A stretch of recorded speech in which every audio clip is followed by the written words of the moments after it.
ચાલો દોસ્તો, આપણે આજે 7x7ની રિંગ બનાવવાનું શીખીશું. તો પહેલાં આપણે 30 ઇંચનો સરિયો લેવાનો રહેશે. પછી આપણે અહીંયા આગળ 6 ઇંચે માર્કર કરવાનું રહેશે, નહીંતર આપણે ખીલી મારી છે. હવે આપણે રિંગ બનાવીશું. હા, તો રિંગ બનાવવાનું ચાલુ છે.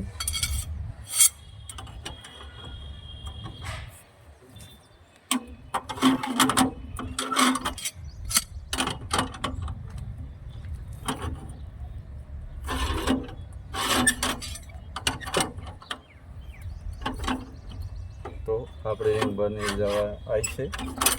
તો પછી આપણે આ સરિયાને અહીંયા આગળ સીધો નથી રાખવાનો, આપણે અહીંયા આગળ વળાંક આપી દેવાનો છે.